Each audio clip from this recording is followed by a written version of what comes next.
बोल रहा है कि किस शासक ने गंगा और सोन नदियों के संगम पर पाटलिपुत्र नामक नगर की स्थापना की थी? तो ऑप्शंस हमारे पास है अजातशत्रु, उदयन, अशोक और घनानंद। तो आपको पता होगा कि गंगा और सोन नदियों के बीच में जो पाटलिपुत्र नगर है, जिसको हम पटना कहते हैं, पटना में पाटलिपुत्र स्टेशन भी है, तो इसकी स्थापना किसने की थी? तो इसकी जो स्थापना की थी वो उदयन ने की थी। किसने की थी? उदयन ने। और ये अगर कोई आपसे पूछे कि उदयन किसका पुत्र था, तो आप बोलेंगे सम्राट अजातशत्रु का। किसका पुत्र था ये? सम्राट अजातशत्रु का पुत्र था। ठीक है, इनको भी आप याद रखेंगे। चलिए अगला क्वेश्चन हम देखते हैं कि मुगल प्रशासन व्यवस्था में मनसबदारी प्रणाली को किसने प्रारंभ किया था? मतलब मनसबदारी जो प्रणाली थी उसको किसने प्रारंभ किया था? तो ऑप्शंस हमारे पास है शाहजहां, जहांगीर, अकबर और बाबर। इसका सही आंसर क्या है हमारे पास? अकबर। क्योंकि जो मनसबदारी प्रणाली थी इसको अकबर ने स्टार्ट किया था। और इसका मतलब क्या था? जो भी शासकीय अधिकारी थे, जो सेनापति थे, उनके पदों के निर्धारण के लिए, किसके लिए यूज होता था ये? पदों के निर्धारण के लिए, पदों के निर्धारण के लिए यूज किया जाता था मनसबदारी। ठीक है, चलिए अगला क्वेश्चन देखते हैं। शिवाजी महाराज जी के साम्राज्य की राजधानी कहाँ थी? ठीक है, ऑप्शंस हमारे पास है पुणे, रायगढ़, पुरंदर, दिल्ली। तो आपको पता होगा जो शिवाजी महाराज जी थे उनकी जो साम्राज्य की जो राजधानी कहाँ थी? रायगढ़ थी। कहाँ थी? रायगढ़। आपको पता होगा कि 1674 ईस्वी में, 1674 ईस्वी में शिवाजी ने रायगढ़ की अपने मराठा साम्राज्य की स्थापना की थी। कब की थी हमारी? 1674 में। अपनी राजधानी कहाँ बनाया था इन्होंने? रायगढ़ को बनाया था। इसको याद रखेंगे आप। अगला क्वेश्चन हमारा कह रहा है कि अष्टप्रधान मंत्रिपरिषद किस शासक के शासनकाल में थी? जो अष्टप्रधान जो मंत्रिपरिषद है वो किस शासन के शासनकाल में थी? ऑप्शन हमारे पास है घनानंद, शिवाजी, टीपू सुल्तान और आपका अकबर। तो इसका भी सही आंसर हमारा क्या है? शिवाजी महाराज है या महाराज शिवाजी। क्योंकि इन्हीं के समय में ही आपके अष्टप्रधान की बात करती थी, जिसमें हमारा पेशवा, पेशवा सबसे मुख्य पद था। क्या था? पेशवा। जो आपने भाभी मूवी देखी हो ना, पेशवा, पेशवा होते थे, अमात्य होते थे, अमात्य देखो अगर आप मूवी, अगर आप याद हो, अमात्य होते थे, फिर न्यायाधीश, अलग अलग पद होते थे। ठीक है, तो अष्टप्रधान किसके समय में थे? तो शिवाजी महाराज के समय में। अस्तोमा सदगमय कहां से लिया गया? आपने अक्सर देखा होगा, हर जगह लिखा रहता है अस्तोमा सदगमय तमसोमा ज्योतिर्गमय। इसकी स्टार्टिंग लाइन हमारी अस्तोमा सदगमय कहां से उद्गृत है या कहां से लिया गया है? ऑप्शन हमारे पास यजुर्वेद, ऋग्वेद, सामवेद, अथर्ववेद। तो इसका सही ऑप्शन हमारा हो जाएगा ऋग्वेद। जो अस्तोमा सदगमय है इसको हमारा जो सबसे प्राचीन वेद है ऋग्वेद से लिया गया है। इसको आप याद रखेंगे। ऑप्शन हमारे क्या हो जाएगा? ऋग्वेद। चलिए अगला हम क्वेश्चन देखते हैं। जैन परंपरा के अनुसार कुल कितने जैन तीर्थंकर हुए हैं? आपको पता होगा जैन धर्म में करीब बहुत से तीर्थंकर हुए। ऑप्शन देख लेते हैं हमारे। पहला हमारा 20, बी 22, सी 24, डी 31। तो इसका सही ऑप्शन हमारा हो जाएगा 24। जैन धर्म में टोटल 24 तीर्थंकर हुए हैं। और इसके जो पूछा जाए आपसे कि प्रथम तीर्थंकर कौन थे, प्रथम, ठीक है, कि प्रथम तीर्थंकर कौन थे, तो आप बोलेंगे भगवान ऋषभ देव। कौन थे आपके? भगवान ऋषभ देव। भगवान जो ऋषभ देव थे वो पहले जैन तीर्थंकर थे। और जो इसके 24वें तीर्थंकर थे वो कौन थे? हमारे महावीर स्वामी। कौन थे? महावीर स्वामी, जिनको हम लोग जैन धर्म के सबसे मेन प्रवर्तक के रूप में जानते हैं। ठीक है, चलिए अगला हम क्वेश्चन देखते हैं। त्रिपिटक धर्म ग्रंथ है, मतलब त्रिपिटक जो है वो किस धर्म का ग्रंथ है?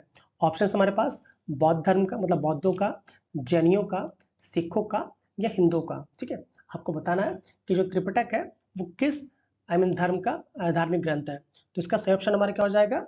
बौद्धों का। किनका है ये बौद्धों का मेन धर्म ग्रंथ है। क्योंकि इसमें क्या है? महात्मा बुद्ध की, इसमें जो भगवान बुद्ध है, महात्मा बुद्ध की जातक कथाओं के बारे में जानकारी मिलती है। मतलब उनके पुनर्जन्म की कथाओं के बारे में इसमें जानकारी मिलती है। एक और क्वेश्चन याद रखिए, पूछा जाता है कि त्रिपिटक की भाषा क्या है? तो याद रखिएगा पाली। त्रिपिटक किस भाषा में लिखी गई है? जो पाली भाषा में लिखी गई है। और इसमें मेनली भगवान बुद्ध के कुछ तो जातक कथाएं भी है और कुछ इनमें उनके उपदेश भी हैं। ठीक है, तो इसको याद रखेंगे आप। चलिए अगला हम क्वेश्चन देखते हैं कि 712 ईस्वी में सिंध पर अरबों के आक्रमण के समय वहां का शासक कौन था? आपको पता होगा 712 ईस्वी में मीर कासिम ने भारत पर आक्रमण किया था। पूछा जा रहा है कि सिंध पर उस समय वहां का शासक कौन था? ऑप्शन हमारे पास अशोक, समुद्रगुप्त, दाहिर और भीमसेन। तो इसका सही ऑप्शन हमारा जाएगा दाहिर। और दाहिर ने बहुत ही अच्छा अपोज किया था, युद्ध में उनके विपरीत लड़े थे 712 में मोहम्मद बिन कासिम के। ठीक है, तो याद रखेंगे सही ऑप्शन हमारा क्या हो जाएगा? दाहिर। चलिए बढ़ते हैं अगले क्वेश्चन की तरफ। हिस्ट्री लगभग खत्म हो गया। ऋग्वेद का कौन सा मंडल पूर्णतः सोम को समर्पित है, मतलब ऋग्वेद का कौन सा मंडल है जो पूर्णतः देवता सोम को समर्पित है? ऑप्शन हमारे पास है ए 7वां मंडल, बी 8वां मंडल, डी 9वां मंडल, सॉरी सी 9वां मंडल और डी 10वां मंडल। तो आपको पता होगा कि जो आपका ऋग्वेद का 7वां मंडल है, कौन सॉरी जो ऋग्वेद का जो 9वां मंडल है वो देवता किसको समर्पित है? आपका सोम को समर्पित है। किसको समर्पित है? देवता सोम को समर्पित है। और जो 7वां मंडल है उसमें आपके दशराज युद्ध का किसका उल्लेख होता है? दशराज, ये भी क्वेश्चन पूछा है कि दशराज युद्ध का उल्लेख किसमें, किस मंडल में? क्या बोलेंगे आप? 7वें मंडल में। और जो आपका 10वां मंडल है इसी के पुरुष सूक्त में, किसमें? आपके पुरुष सूक्त में, इसी के आपका पुरुष सूक्त में जो चारों वर्णों की, चतुर्वर्ण की बात की जाती है, ब्राह्मण क्षत्रिय वैश्य शूद्र, उसमें चतुर्वर्णों की बात की गई है। 3 क्वेश्चन आपको याद होने चाहिए, ठीक है? कि 7वां मंडल दशराज युद्ध है, 9वें मंडल में आपका पूर्णतः देवता जो सोम है उनको समर्पित है, और 10वें मंडल में क्या आपका है? पुरुष सूक्त की बात की गई है जिसमें आपके चारों वर्णों की बात की जाती है। अगला हम क्वेश्चन देखते हैं कि महात्मा बुद्ध को किस स्थान पर महापरिनिर्वाण प्राप्त हुआ था? महात्मा बुद्ध से उनकी मृत्यु कहाँ हुई थी या उनको महापरिनिर्वाण कहाँ प्राप्त हुआ था? ऑप्शन हमारे पास है ए कपिल वस्तु, बी कुशीनगर, डी पावा, सी पावा और डी कुंडग्राम। तो इसका सही ऑप्शन है कुशीनगर, क्योंकि महात्मा बुद्ध जी को जो महापरिनिर्वाण प्राप्त हुआ था कुशीनारा में, जिसका इसमें नया नाम क्या है? कुशीनगर। कहाँ प्राप्त हुआ था आपका? कुशीनारा में, जो कि मल्लों की क्या थी? राजधानी थी। अगला हम क्वेश्चन देखते हैं, चलिए बढ़ते अगले क्वेश्चन की तरफ। किस बौद्ध शासक ने बौद्धों के लिए विख्यात विक्रमशिला विश्वविद्यालय की स्थापना की थी? ऑप्शन हमारे पास ए महिपाल, बी धर्मपाल, सी अशोक और डी देवपाल। आपको पता होगा जो आपका विक्रमशिला विश्वविद्यालय कहाँ है? आपका भागलपुर में है। कहाँ है आपका? भागलपुर बिहार में, ठीक है? और इसकी जो स्थापना की थी वो की थी आपके धर्मपाल ने। किसने की थी? धर्मपाल जी ने इसकी स्थापना की थी, ठीक है? चलिए अगला हम क्वेश्चन देखते हैं। पृथ्वीराज रासो को किसने लिखा था, मतलब इसके लेखक कौन है? ऑप्शन हमारे पास ए जयदेव, बी जगणिक, सी चंद्र बरदाई और डी भवभूति। आपको पता होगा पृथ्वीराज रासो में महाराज पृथ्वीराज चौहान के बारे में बात की गई है, उनकी और उनकी पत्नी संयुक्ता के बारे में, और इसके जो लेखक है कौन है? आपके चंद्र बरदाई। चलिए हम अगला क्वेश्चन देखते हैं। प्रसिद्ध 10 राजाओं का युद्ध या दशराज युद्ध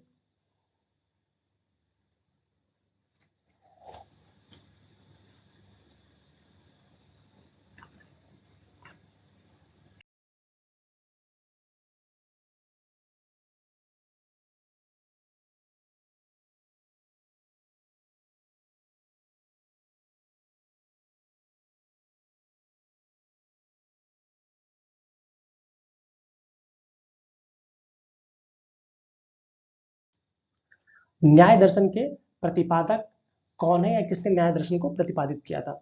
ऑप्शन हमारे पास है ए गौतम, बी चवार्क या चरवाक, सी कपिल और डी जैमिनी। जो आपका न्याय दर्शन है इसके प्रतिपादक आपके गौतम जी हैं। कौन है? गौतम। इनको याद रखेंगे आप। आइए अगला क्वेश्चन देखते हैं। प्राचीन भारत में निष्क किसे कहा जाता है? प्राचीन भारत में निष्क किसे कहा जाता था? ऑप्शन हमारे पास है ए गाय को, बी चांदी के सिक्के को, सी उर्वर भूमि को या डी स्वर्ण आभूषणों को। तो इसका सही ऑप्शन हमारा जाएगा ऑप्शन डी, स्वर्ण आभूषणों को ही प्राचीन काल में निष्क कहा जाता था। आइए अगला क्वेश्चन देखते हैं। भगवान महावीर की या महावीर स्वामी जी की माता जी का क्या नाम था? ऑप्शन हमारे पास है ए त्रिशला, बी यशोदा, सी अनुज्या और डी यशोधरा। तो इसका सही ऑप्शन हमारे पास जाएगा त्रिशला। भगवान महावीर स्वामी जी की जो माता जी का नाम था वो त्रिशला था। आइए अगला क्वेश्चन देखते हैं। जातक किसका धर्म ग्रंथ है? जातक कथा है किसका धर्म ग्रंथ है? ऑप्शन हमारे पास है ए जैन, बी बौद्ध, सी शैव और डी सात। तो इसका सही ऑप्शन हमारे क्या हो जाएगा? ऑप्शन बी, जो आपके जातक है वो बौद्ध धर्म का धार्मिक ग्रंथ है। आइए अगला क्वेश्चन देखते हैं। विजय स्तंभ का निर्माण किसने करवाया था? ऑप्शन हमारे पास है ए महाराणा प्रताप, बी राणा सांगा, सी राणा कुंभा, डी राणा रतन सिंह। तो इसका सही ऑप्शन हमारे क्या हो जाएगा? राणा कुंभा। राणा कुंभा ने ही आपका चित्तौड़गढ़ के दुर्ग में विजय स्तंभ का निर्माण करवाया था। आइए अगला क्वेश्चन देखते हैं। हड़प्पा किस नदी के किनारे बसा हुआ है? ऑप्शन हमारे पास ए रावी, बी सिंधु, सी भोगवा, डी सतलज। तो ऑप्शन आपको बताना है हड़प्पा किस नदी के किनारे बसा हुआ है। तो इसका सही आंसर है हमारा ए, रावी। जो हड़प्पा है आपका वो रावी नदी के किनारे बसा हुआ है। आइए नेक्स्ट क्वेश्चन देखते हैं। महावीर स्वामी की मृत्यु कहाँ पर हुई थी, मतलब उनको परिनिर्वाण या निर्वाण उनको कहाँ प्राप्त हुआ था। Option A Kushinagar, B Pawapuri, C Gaya और डी मथुरा। महावीर स्वामी जी की बात हो रही है तो इनका सही आंसर क्या हो जाएगा हमारा पावापुरी। उनको जो है पावापुरी में ही अपना निर्वाण प्राप्त हुआ था। आइए नेक्स्ट क्वेश्चन देखते हैं। अर्थशास्त्र के लेखक कौन थे। Option A Chandragupta, B Bindusara, C Chanakya और डी विशाखादत्त। तो जो अर्थशास्त्र के लेखक थे वो ऑप्शन हमारा सी बिल्कुल सही है। चाणक्य या कौटिल्य कहते हैं या इनको हम विष्णुगुप्त भी कहते हैं, वही अर्थशास्त्र के लेखक हैं। आइए अगला क्वेश्चन देखते हैं। परम भागवत की उपाधि धारण करने वाला प्रथम गुप्त शासक कौन थे या कौन था। Option A Chandragupta, B Vishnugupta, C Patanjali और डी समुद्रगुप्त। तो जो समुद्रगुप्त थे वही आपके परम भागवत की उपाधि धारण करने वाले प्रथम गुप्त शासक थे। आइए नेक्स्ट क्वेश्चन देखते हैं। ऋग्वैदिक आर्यों का मुख्य व्यवसाय क्या था। ऑप्शन ए कृषि, ऑप्शन बी पशुपालन, ऑप्शन सी शिक्षा, ऑप्शन डी व्यवसाय। जो ऋग्वैदिक आर्य थे उनका जो मुख्य व्यवसाय क्या था, ऑप्शन बी पशुपालन। आइए अगला क्वेश्चन देखते हैं। नंद वंश का संस्थापक कौन था। ए महापद्मनंद, बी कालाशोक, सी घनानंद, डी नागार्जुन। तो जो नंद वंश का संस्थापक था वो कौन था आपका, ऑप्शन ए महापद्मनंद। आइए अगला क्वेश्चन देखते हैं। उज्जैन का प्राचीन नाम क्या था। ए धान्यकटक, बी तक्षशिला, सी कान्यकुंज, डी अवंतिका। तो जो उज्जैन था उसका जो सबसे प्राचीन नाम था क्या था हमारा, अवंतिका। ऑप्शन डी बिल्कुल सही है। आइए अगला क्वेश्चन देखते हैं। प्राचीन भारत का वह प्रसिद्ध शासक जिसने अपने जीवन के अंतिम दिनों में जैन धर्म को अपनाया था। Option a Ashoka, option b Samudragupta, option c Bindusara, option d Chandragupta Maurya. इसका जो सही आंसर हमारा कौन सा है, ऑप्शन डी चंद्रगुप्त मौर्य। आइए अगला क्वेश्चन देखते हैं। तुगलकनामा का रचनाकार कौन था। Option a Barani, option b Gulbadan Begum, option c Amir Khusrau, option D ईसामी। तो इसका सही आंसर हमारा क्या है, आमिर खुसरो। इन्होंने तुगलकनामा की रचना की थी। आइए अगला क्वेश्चन देखते हैं। हड़प्पा किस नदी के किनारे बसा हुआ है। ऑप्शन हमारे पास ए रावी, बी सिंधु, सी भोगवा, डी सतलज। तो ऑप्शन आपको बताना है हड़प्पा किस नदी के किनारे बसा हुआ है। तो इसका सही आंसर है हमारा ए रावी। जो हड़प्पा है आपका वो रावी नदी के किनारे बसा हुआ है। आइए नेक्स्ट क्वेश्चन देखते हैं। महावीर स्वामी की मृत्यु कहाँ पर हुई थी, मतलब उनको परिनिर्वाण या निर्वाण उनको कहाँ प्राप्त हुआ था। Option A Kushinagar, B Pawapuri, C Gaya और डी मथुरा। महावीर स्वामी जी की बात हो रही है तो इनका सही आंसर क्या हो जाएगा हमारा पावापुरी। उनको जो है पावापुरी में ही अपना निर्वाण प्राप्त हुआ था। आइए नेक्स्ट क्वेश्चन देखते हैं। अर्थशास्त्र के लेखक कौन थे। Option A Chandragupta, B Bindusara, C Chanakya और डी विशाखादत्त। तो जो अर्थशास्त्र के लेखक थे वो ऑप्शन हमारा सी बिल्कुल सही है। चाणक्य या कौटिल्य कहते हैं या इनको हम विष्णुगुप्त भी कहते हैं, वही अर्थशास्त्र के लेखक हैं। आइए अगला क्वेश्चन देखते हैं। परम भागवत की उपाधि धारण करने वाला प्रथम गुप्त शासक कौन थे या कौन था। Option A Chandragupta, B Vishnugupta, C Patanjali और डी समुद्रगुप्त। तो जो समुद्रगुप्त थे वही आपके परम भागवत की उपाधि धारण करने वाले प्रथम गुप्त शासक थे। आइए नेक्स्ट क्वेश्चन देखते हैं।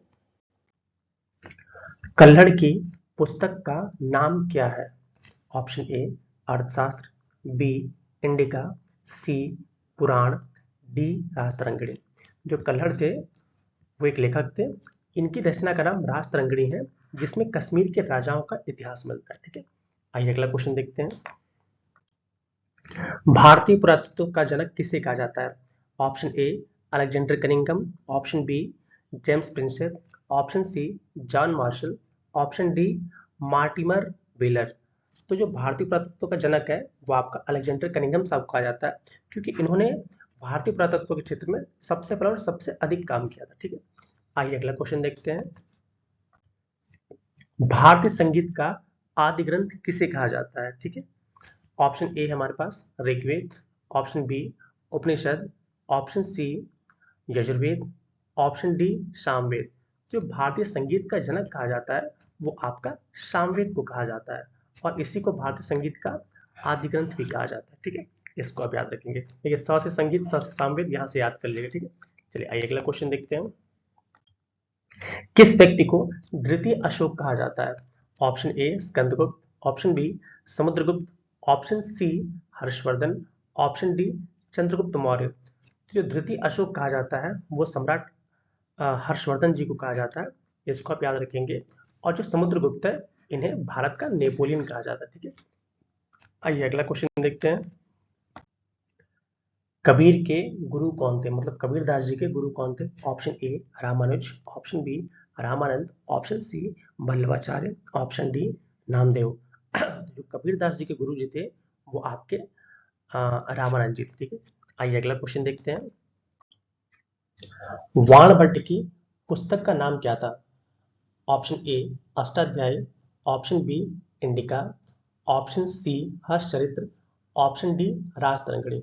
जो वाणभट्ट जी थे इनकी पुस्तक का नाम क्या था? हर्षचरित्र था। ठीक है, क्योंकि इंडिका जो थी मेगास्थनीज की थी और राजतरंगिणी जो थी वो आपकी कल्हड़ की थी। आइए अगला क्वेश्चन देखते हैं। यात्री इब्न बतूता कहाँ से आया था या इब्न बतूता कहाँ का निवासी था? ठीक है, ऑप्शन ए फारस, option b Morocco, option c Turkey या तुर्की, ऑप्शन डी मध्य एशिया। तो इब्न बतूता था वो आपका मोरक्को का निवासी था। ठीक है, आइए अगला क्वेश्चन देखते हैं। किसने अपने आप को खलीफा घोषित किया था? Option a Iltutmish, option b Alauddin Khilji, option c Mahmud Ghaznavi, option d Akbar. तो जो अपने आप को खलीफा घोषित करने का काम वो आपका अलाउद्दीन खिलजी ने किया था। ठीक है, आइए अगला क्वेश्चन देखते हैं। गुजरात विजय के उपलक्ष्य में अकबर ने किसका निर्माण कराया था? ऑप्शन ए बड़ा इमामबाड़ा, ऑप्शन बी बुलंद दरवाजा, option C Jama Masjid, option D सिद्दी बशीर। तो जब अकबर ने गुजरात की विजय की थी उसके बाद उन्होंने बुलंद दरवाजा का निर्माण करवाया था। आइए अगला क्वेश्चन देखते हैं। अल्बुकर्क ने गोवा को किससे छीना था? ऑप्शन ए राजा जमोरिन से, ऑप्शन बी बीजापुर के सुल्तान से, ऑप्शन सी फ्रांस से, ऑप्शन डी इंग्लैंड से। तो अल्बुकर्क ने, जो कि एक पुर्तगाली गवर्नर था, उन्होंने जो बीजापुर को छीना था वो आपका उन्होंने जो गोवा को छीना था वो बीजापुर के सुल्तान से छीना था। ठीक है, आइए अगला क्वेश्चन देखते हैं। वाणभट्ट की पुस्तक का नाम क्या था? Option A Ashtadhyayi, option B Indica, option C Harshacharitra, option D Rajatarangini. जो वाणभट्ट जी थे इनकी पुस्तक का नाम क्या था? हर्षचरित्र था। ठीक है, क्योंकि इंडिका जो थी मेगास्थनीज की थी और राजतरंगिणी जो थी वो आपकी कल्हड़ की थी। आइए अगला क्वेश्चन देखते हैं। यात्री इब्न बतूता कहाँ से आया था या इब्न बतूता कहाँ का निवासी था? ठीक है, ऑप्शन ए फारस, option b Morocco, option c Turkey या तुर्की, ऑप्शन डी मध्य एशिया। तो इब्न बतूता था वो आपका मोरक्को का निवासी था। ठीक है, आइए अगला क्वेश्चन देखते हैं। किसने अपने आप को खलीफा घोषित किया था? Option a Iltutmish, option b Alauddin Khilji, option c Mahmud Ghaznavi, option d Akbar. तो जो अपने आप को खलीफा घोषित करने का काम वो आपका अलाउद्दीन खिलजी ने किया था। ठीक है, आइए अगला क्वेश्चन देखते हैं। गुजरात विजय के उपलक्ष्य में अकबर ने किसका निर्माण कराया था? ऑप्शन ए बड़ा इमामबाड़ा, ऑप्शन बी बुलंद दरवाजा, option C Jama Masjid, option D सिद्दी बशीर। तो जब अकबर ने गुजरात की विजय की थी उसके बाद उन्होंने बुलंद दरवाजा का निर्माण करवाया था। आइए अगला क्वेश्चन देखते हैं। अल्बुकर्क ने गोवा को किससे छीना था? ऑप्शन ए राजा जमोरिन से, ऑप्शन बी बीजापुर के सुल्तान से, ऑप्शन सी फ्रांस से, ऑप्शन डी इंग्लैंड से। तो अल्बुकर्क ने, जो कि एक पुर्तगाली गवर्नर था, उन्होंने जो बीजापुर को छीना था वो आपका उन्होंने जो गोवा को छीना था वो बीजापुर के सुल्तान से छीना था। ठीक है, आइए अगला क्वेश्चन देखते हैं। निम्नलिखित में से किसने बड़े पैमाने पर स्वर्ण मुद्राएं चलाई थी? ए ग्रीक वासियों ने, बी कुषाणों ने, सी मौर्यों ने, डी शुंगों ने। तो बड़े पैमाने पर जो स्वर्ण मुद्राएं चलाने का जो श्रेय है वो आपका कुषाण शासकों को दिया जाता है भारत में, ठीक है। आइए अगला क्वेश्चन देखते हैं। भीमबेटका किसके लिए प्रसिद्ध है? ए गुफाओं के शैल चित्र, बी बौद्ध प्रतिमाएं, सी खनिज, डी सोन नदी का उद्गम स्थल। तो जो भीमबेटका है वो मेनली गुफाओं में शैल चित्रों के लिए प्रसिद्ध है। आइए अगला क्वेश्चन देखते हैं। प्राचीन काल में भारत के लोग बर्मा, जिसको हम म्यांमार कहते हैं, को किस नाम से जानते थे? ए स्वर्णभूमि, बी यवद्वीप, सी स्वर्णद्वीप, डी प्रलय मंडलम। तो प्राचीन काल में जो भारत के लोग थे वो बर्मा को स्वर्ण भूमि के नाम से जानते थे। आइए अगला क्वेश्चन देखते हैं। इतिहास के पिता की पदवी सही अर्थों में किससे संबंधित है? ए हेरोडोटस, बी सुकरात, सी होमर, डी यूरिपिडेस। तो इतिहास की जो पिता की पदवी है वो मिल दी जाती है हेरोडोटस को। आइए अगला क्वेश्चन देखते हैं। शक संवत कब प्रारंभ हुआ? जो शक संवत को जो प्रारंभ करने की बात की जाती है, ऑप्शन ए 58 ईसा पूर्व, बी 78 ईसा पूर्व, सी 57 ईसा पूर्व, डी 83 ईसा पूर्व। इसका सही आंसर हमारा जाएगा ऑप्शन बी 78 ईसा से ही आपका शक संवत स्टार्ट किया गया था। आइए अगला क्वेश्चन देखते हैं। बौद्ध धर्म में भावी बोधिसत्व या भविष्य के बोधिसत्व किसे माना गया है? ए वज्रपाणी, बी पदपाणी, सी मंजूश्री, डी मैत्रेय। तो जो भावी बोधिसत्व होने वाले हैं वो मैत्रेय को माना गया है, ठीक है। आपने देखा होगा सर मैत्रेय परियोजना महात्मा बुद्ध जी के नाम पर चलती है, वहीं से आप कोरिलेट कर लेंगे। आइए अगला क्वेश्चन देखते हैं। बौद्ध धर्म में त्रिरत्न में शामिल नहीं है, क्या इसमें शामिल नहीं है? ए बुद्ध, बी धर्म, सी संघ, डी मध्यम मार्ग। तो तीनों के तीनों ही जो है ये आपके त्रिरत्न बौद्ध धर्म के, बट आपका मध्यम मार्ग है ये इसमें शामिल नहीं है। आइए अगला क्वेश्चन देखते हैं। हड़प्पा एवं मोहनजोदड़ो की पुरातात्विक खुदाई के प्रभारी थे, कौन थे? A Lord Macaulay, B Lord Clive, C Sir John Marshall, D Colonel Tod. तो इसका सही आंसर हमारे क्या हो जाएगा? Option C Sir John Marshall. आइए अगला क्वेश्चन देखते हैं। न्यूमिस्मैटिक्स क्या है? ए प्राचीन पांडुलिपियों का अध्ययन, बी सिक्कों व धातुओं का अध्ययन, सी ताल पत्रों का अध्ययन, डी ताम्रपत्रों का अध्ययन। तो इसका मतलब होता है सिक्कों एवं धातुओं का अध्ययन। इसको हम हिंदी में मुद्रा शास्त्र भी कहते हैं। क्या कहते हैं? मुद्रा शास्त्र, ठीक है। आइए अगला क्वेश्चन देखते हैं। कार्बन डेटिंग पद्धति का प्रयोग निम्न की आयु निर्धारित करने में प्रयुक्त होती है? ए जीवाश्म, बी पौधे, सी चट्टाने, डी ईंट। जो कार्बन डेटिंग मेथड है इसमें हम कार्बन 14 का यूज करते हैं और इससे क्या क्या किया जाता है? इससे जीवाश्म की आयु को निकाला जाता है। आइए अगला क्वेश्चन देखते हैं। यात्री इब्न बतूता कहां से आया था? ए मोरक्को, बी फारस, सी टर्की या तुर्की, डी मध्य एशिया। तो ये यात्री इब्न बतूता था वो आपका मोरक्को का मूल निवासी था। आइए अगला क्वेश्चन देखते हैं। मेहरौली जो कि दिल्ली में है स्थित लौह स्तंभ का निर्माण किस सदी में हुआ था? ए द्वितीय सदी में, बी चतुर्थ सदी में, सी तृतीय सदी में और डी सप्तम सदी में। तो जो आपकी चौथी शताब्दी थी उसी के मध्य में आपका महरौली का लौह स्तंभ का निर्माण किया गया था। आइए अगला क्वेश्चन देखते हैं।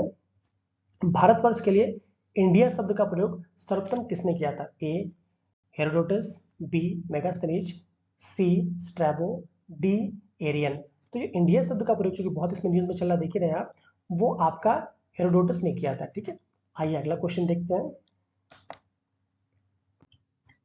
गौतम बुद्ध द्वारा अपने धर्म में दीक्षित किया जाने वाला अंतिम व्यक्ति निम्नलिखित में से कौन था? ए आनंद, बी सारिपुत्र, सी मोगल्लान, डी सुभद्र। तो गौतम बुद्ध के द्वारा अपने धर्म में जो दीक्षित व्यक्ति था अंतिम, वो आपका सुभद्र था। आइए अगला क्वेश्चन देखते हैं। आजीवक संप्रदाय के संस्थापक कौन थे? ए उपाली, बी स्थूलभद्र, सी आनंद, डी मक्खली घोषाल। तो जो आजीवक संप्रदाय के जो संस्थापक थे वो आपके मक्खली घोषाल जी थे। आइए अगला क्वेश्चन देखते हैं। भारत में प्राचीनतम मुद्रा माना जाता है? ए आहत सिक्के, बी सिथेरियन सिक्के, सी इंडो बैटरियन सिक्के और डी पार्थियन सिक्के। जो भारत में जो प्राचीनतम मुद्रा मानी जाती है वो आहत सिक्कों को मानी जाती है। किनको?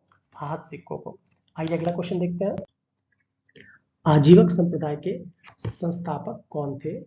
ए उपाली, बी स्थूलभद्र, सी आनंद, डी मक्खली घोषाल।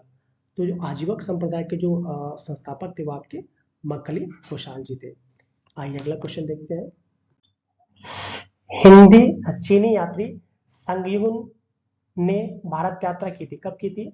ए 518 ईस्वी से 522 ईस्वी, बी 545 से 552 ईस्वी, सी 525 से 529 ईस्वी, डी 592 से 597 ईस्वी। तो जो चीनी यात्री संगयुन था, इनकी जो भारत यात्रा थी वो 518 से 522 ईस्वी के बीच में थी। ये भी बहुत सारे अभिलेखों को भारत से चाइना ले गए थे। आइए अगला क्वेश्चन देखिए। हड़प्पा सभ्यता की खोज किस वर्ष में हुई थी? ऑप्शन ए 1935 में, ऑप्शन बी 1942 ईस्वी में, ऑप्शन सी 1901 ईस्वी में, ऑप्शन डी 1921 ईस्वी में। तो आपको पता होगा जो हड़प्पा सभ्यता की खोज थी वो 1921 ईस्वी में की। ऑप्शन डी सही है। आइए अगला क्वेश्चन देखते हैं। हड़प्पा सभ्यता का सर्वाधिक मान्यता प्राप्त काल है कौन सा? देख लेते हैं। ए 2800 ईसा पूर्व से 2000 ईसा पूर्व, बी 2500 ईसा पूर्व से 1750 ईसा पूर्व, सी 3500 ईसा पूर्व से 1800 ईसा पूर्व और डी निश्चित नहीं हो सका है। तो जो हड़प्पा सभ्यता का जो सर्वाधिक मान्य काल है वो माना जाता है 2500 ईसा पूर्व से आपका 1750 ईसा पूर्व। ऑप्शन बी बिल्कुल सही है। आइए अगला क्वेश्चन देखते हैं। कार्बन डेटिंग पद्धति का प्रयोग निम्न की आयु निर्धारण हेतु किया जाता है। ऑप्शन ए जीवाश्म, ऑप्शन बी पौधे, ऑप्शन सी चट्टाने, ऑप्शन डी ईंट। तो जो कार्बन डेटिंग मेथड होता है इसमें हम C14 का यूज करते हैं, कार्बन 14 का यूज करते हैं और इसकी हेल्प से हम जो भी जीवाश्म होते हैं हम उनकी आयु निर्धारण के रूप में प्रयोग करते हैं। आइए अगला क्वेश्चन देखते हैं। फायान किसके शासनकाल में भारत आया था? ए चंद्रगुप्त प्रथम, बी अशोक, सी हर्षवर्धन, डी चंद्रगुप्त द्वितीय के। ये थोड़ा मिसप्रिंट हो गया। जो फायान था वो चंद्रगुप्त द्वितीय के शासनकाल में भारत आया था। आइए अगला क्वेश्चन देखते हैं। भारत में डाक व्यवस्था शुरू करने वाला ब्रिटिश गवर्नर जनरल था। A Lord Dalhousie, B Lord Wellesley, C Lord Auckland, D Lord Bentinck. तो जो डाक व्यवस्था को स्टार्ट करने का जो श्रेय होता है वो लॉर्ड डलहौजी को दिया जाता है। आइए अगला क्वेश्चन देखते हैं।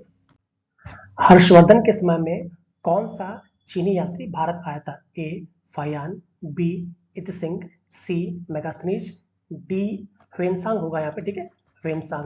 और इसका सही आंसर भी क्या है हमारा? ह्वेनसांग। याद करिए, हाँ से ह्वेनसांग और हाँ से आपका हर्षवर्धन, ठीक है। आइए अगला क्वेश्चन देखते हैं। जैन समुदाय में प्रथम विभाजन के श्वेतांबर संप्रदाय के संस्थापक थे। ए स्थूलभद्र, बी कालकाचार्य, सी देवर्षि क्षमाश्रमण, डी भद्रबाहु। तो श्वेतांबर संप्रदाय के जो संस्थापक थे वो आपके स्थूलभद्र थे। सा से श्वेतांबर और सा से स्थूलभद्र, ऐसे याद रखेंगे आप। आइए अगला क्वेश्चन देखते हैं। शक संवत पर आधारित राष्ट्रीय पंचांग का एक चैत्र ग्रेगोरियन कैलेंडर की निम्नलिखित तिथियों में से किस एक के तदनुरूप है, मतलब किसके इक्वल है? ऑप्शन ए 22 मार्च या 21 मार्च, क्योंकि कभी कभी लीप ईयर हो जाता है। ऑप्शन बी 22 मई या 23 मई, ऑप्शन सी 31 मार्च या 30 मार्च, ऑप्शन डी 21 अप्रैल या 20 अप्रैल। तो इसका सही आंसर हमारा हो जाएगा 22 मार्च या 21 मार्च को ही आपका जो राष्ट्रीय पंचांग होता है हमारा शक संवत वाला वो ग्रेगोरियन के इक्वल होता है। आइए हम अगला क्वेश्चन देखते हैं। चशनामा सिंध का इतिहास है और मूल रूप से किस भाषा में लिखी गई? चशनामा किस भाषा में लिखी गई? ए फारसी, बी अरबी, सी हिब्रू और डी संस्कृत। जो चशनामा है वो आपका अरबी में लिखी गई, चाचा अरबी में लिखते थे, ठीक है। आइए अगला क्वेश्चन देखते हैं। अंकोर वाट कहाँ स्थित है? ए वियतनाम, बी इंडोनेशिया, सी तिब्बत, डी कंबोडिया।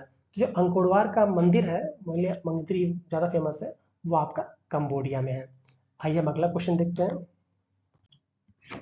निम्नलिखित में से कौन सा स्थल पार्श्वनाथ से संबंध होने के कारण जैन सिद्ध क्षेत्र माना जाता है? ए चंपा, बी पाया, सी संवेद शिखर, डी उज्जयंत। तो जो भगवान पार्श्वनाथ से संबंधित स्थान है वो आपका संवेद शिखर है, जो हाल ही में न्यूज में था। ठीक है, आइए अगला क्वेश्चन देखते हैं। बुद्ध की मृत्यु के बाद प्रथम बौद्ध संगति की अध्यक्षता किसने की थी? ए महाकश्यप, बी धर्मसेन, सी अजातशत्रु और डी नागसेन। तो बुद्ध की मृत्यु के बाद जो प्रथम बौद्ध संगति हुई थी उसकी अध्यक्षता हुई थी महाकश्यप ने की थी। आइए अगला क्वेश्चन देखते हैं।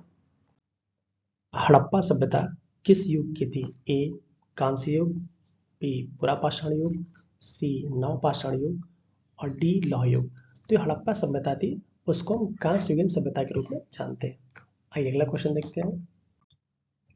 निम्नलिखित में से कौन सा हड़प्पा कालीन स्थल गुजरात में था?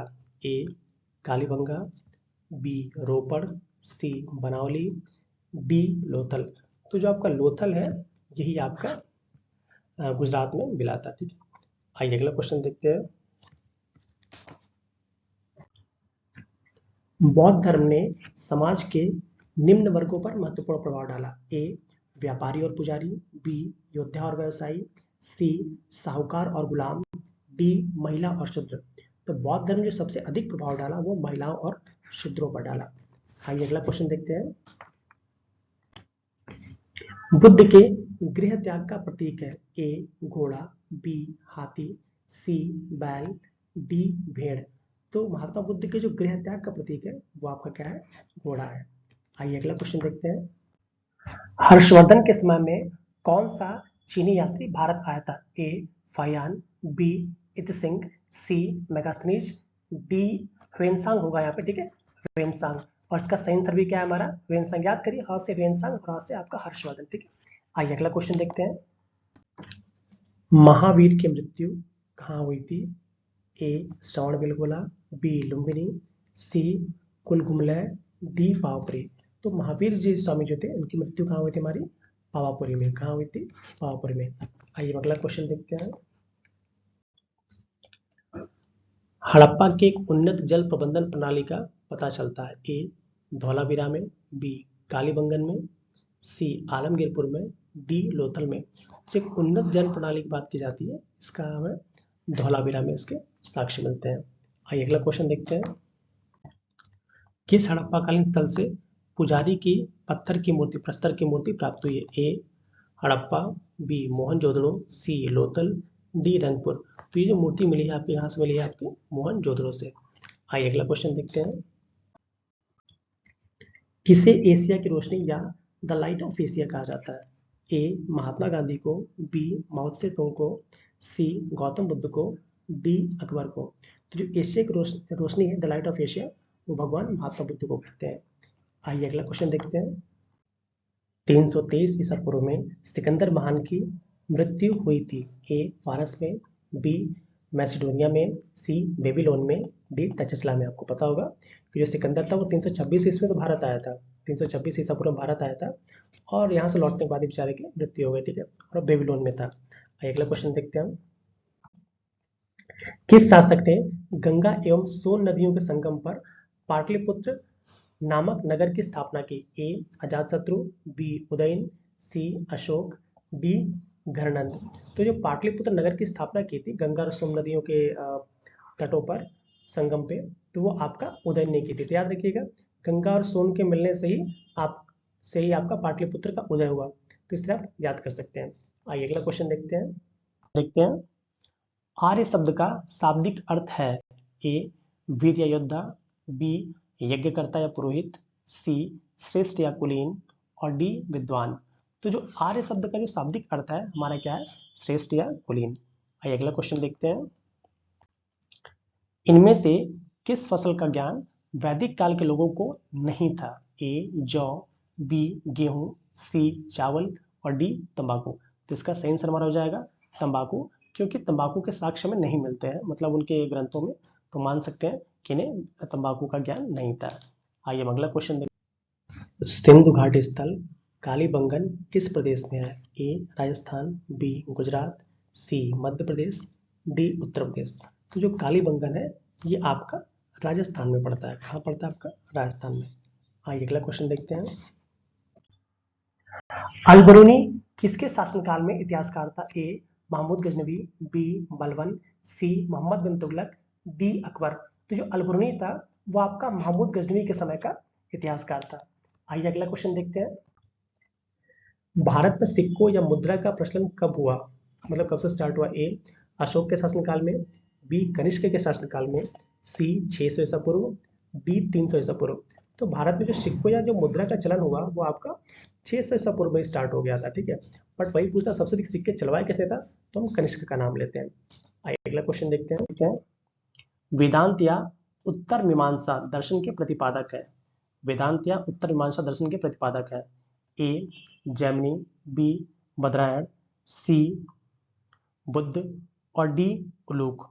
तो वेदांत या उत्तर मीमांसा दर्शन के जो प्रतिपादक है वो आपके बदरायण है। जिससे देखिए व से वेदांत और व से बदरायण कोरिलेट कर लीजिएगा, ठीक है।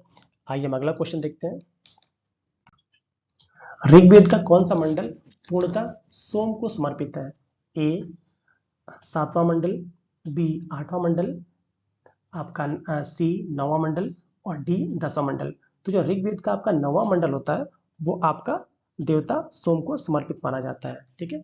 आइए अगला क्वेश्चन देखते हैं। जैनियों के पहले तीर्थंकर कौन थे? ए अरिस्टनेमी, बी पार्श्वनाथ, सी अजीतनाथ, डी ऋषभदेव। तो जैन धर्म के प्रथम तीर्थंकर आपके भगवान ऋषभदेव थे। आइए अगला क्वेश्चन देखते हैं। सिंधु घाटी के लोग विश्वास करते थे? ए आत्मा और ब्रह्मा में, सी यज्ञ प्रणाली में, बी यज्ञ प्रणाली में, सी कर्मकांड में, डी मातृशक्ति में। जो सिंधु घाटी के लोग थे वो मेनली विश्वास करते थे आपके मातृशक्ति में। आइए अगला क्वेश्चन देखते हैं। ऋग्वेद के किस मंडल में शूद्र का उपयोग पहली बार मिलता है? ए 7वें मंडल में, बी 8वें मंडल में, सी 9वें मंडल में और डी आपका 10वें मंडल में। तो जो आपका शूद्र शब्द का पहली बार उपयोग मिलता है वो मिलता है हमें 10वें मंडल में, वो भी पुरुष सूक्त में। आइए अगला क्वेश्चन देखते हैं।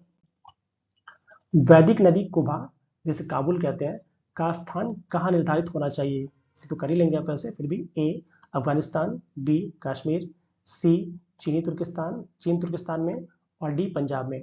तो जो काबुल या जिसको कुंभा या कुंभ भी कहते हैं ये अफगानिस्तान में इसका माना जाना चाहिए। आइए अगला क्वेश्चन देखते हैं। निम्नलिखित में से कौन सा एक बौद्ध ग्रंथ 16 महाजनपदों का उल्लेख करता है? वही सात क्वेश्चन रिपीट हो गया। ए अगुत्तर निकाय, बी खुद्दक निकाय, सी मंजिम निकाय और डी दिग निकाय।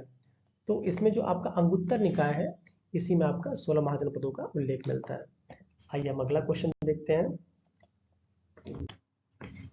बुद्ध के गृह त्याग का प्रतीक है? ए घोड़ा, बी हाथी, सी बैल, डी भेड़। तो महात्मा बुद्ध के जो गृह त्याग का प्रतीक है वो आपका क्या है?